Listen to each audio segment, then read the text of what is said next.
Hey,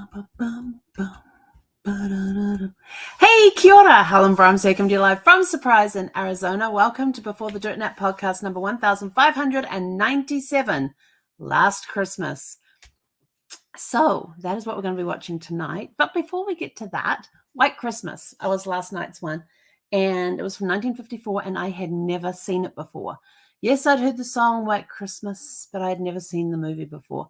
I have to say, it was a delightful musical. I enjoyed it.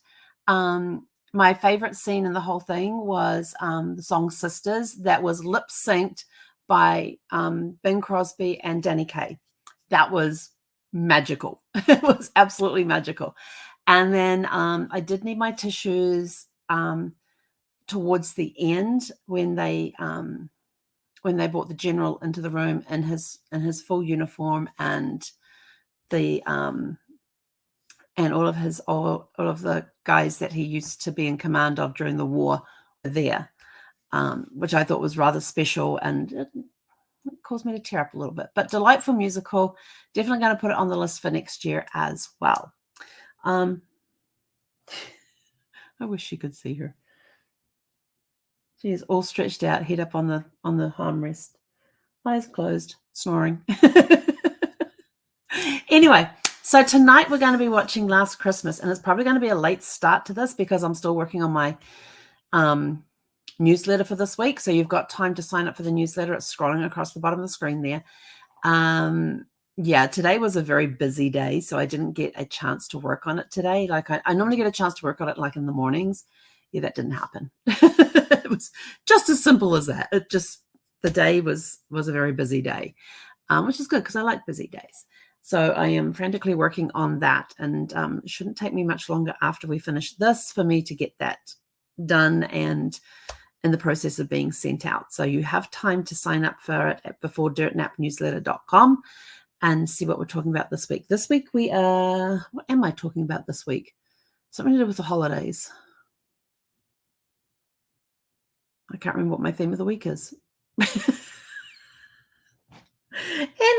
And I typed it out about half an hour. I finally decided what the theme of the week was about half an hour ago and typed it out, and I was sort of like, and I've already forgotten what it was. But anyway, tonight we're going to be watching Last Christmas from 2019. I had not heard of this movie before, and then a very dear friend of mine told me about it last year. She says, look, you've got to watch this movie. She said, it's based on George Michael's song, the Wham song, Last Christmas, which that song came out in 1984. And this movie is inspired by this song. The movie came out in 2019, which of course was 3 years after George Michael passed away.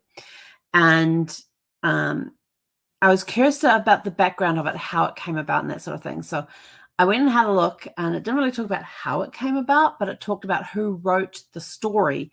The story was written by Emma Thompson and her husband, Greg Wise. They wrote the story, and then she co-wrote the screenplay with Bronnie Cummings.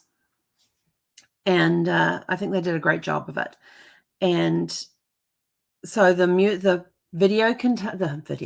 movie contains 14 Wham and George Michael solo songs, and you have to stay through the end of the credits, because after he passed away, there was a song that was discovered that had been recorded but never released. So George Michael actually recorded the song for his new album. It had never been released, and it's called, where did I write it down? I wrote it down here. It's called This Is How We Want You to Get High. It's about a 6-minute long song, and they says you can't put a 6-minute long song in the middle of a movie. You can just go like, here's 15 seconds of this never released before song. So what they decided to do is they put it at the end where that you will get to hear the whole song of this never released before song playing through the credits of the movie. So that's the song that's playing at the credits. It's one of the last song, I guess the last song George Michael recorded, or one of the last that he recorded. But it was meant to be for his new album that he was working on. And so you'll get to hear it played in full as the credits roll. So you have to stay for the credits. I'm one of those people that will sit through the credits. It used to drive Brad bonkers. He's like, but come on, the movie's finished. I says, no.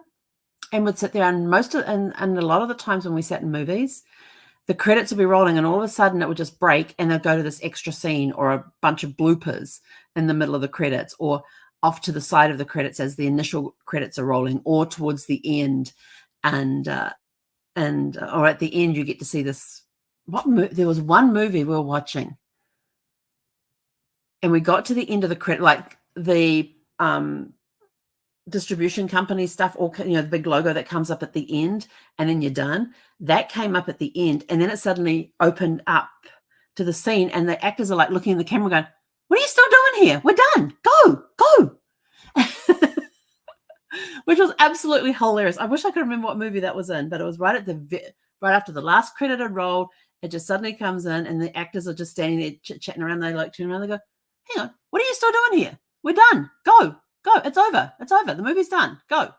I just sat there and cracked up laughing, and Brad's just sort of like, "Now I get it." Now you got why I liked sitting through the credits, because you never know what they're going to put in there. And sometimes reading the credits can be, depending on the movie, the credits can be absolutely hilarious. I have seen, what's that movie? It was one of those like parody satire movies or parody movies or spoof movies where you're scrolling through the credits, and they'll put these little quotes in there in the middle of the credits. At one time there was a recipe, I think it was for lemon scones, that was in the middle of the credits, and all these different things that they'll just be like random facts that were posted into the credits. So you got to pay attention to those credits. You never know what is going to appear when you're watching the credits. But in this movie, you will get to hear the song that George Michael recorded but never released. This Is How We Want You to Get High. So you'll get to hear that song as the credits roll, which I think is awesome. So Emma Thompson had a big role in this. I mean, she was, besides having a character role, not only did she write the story with her husband, Greg Wise, not only was she the co-screenplay writer with Bronnie Kimmings, she was also one of 4 producers for this movie. So she had her hands all over this movie and actually had a role. You will also find a cameo of Andrew Ridgeley. And for those that don't know who Andrew Ridgeley is, he is the other half of Wham. So when George Michael was part of Wham, there was him and Andrew, and they were the 2 guys that made up Wham. So you'll get to see a cameo appearance of him, and he is in one of the audience shots in there. So what is this movie about? This movie is about a girl who's very disillusioned about things. She basically couch surfs, so she doesn't really live anywhere. I'm like, couch surfing. I've heard of this couch surfing thing, but it's not something I would do.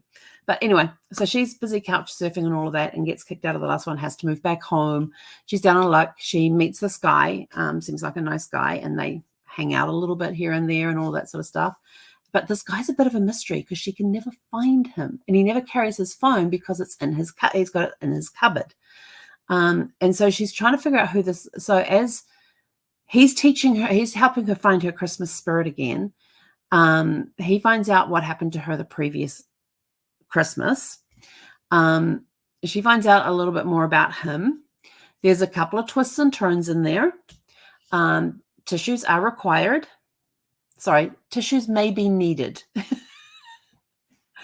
It is a beautiful story, very well done, and you will get to hear, like I said, 14 Wham and George Michael solo songs throughout the movie.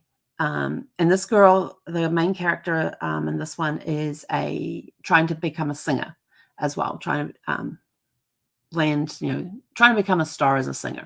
And so you get to hear her singing some of the songs as well, which is really cool.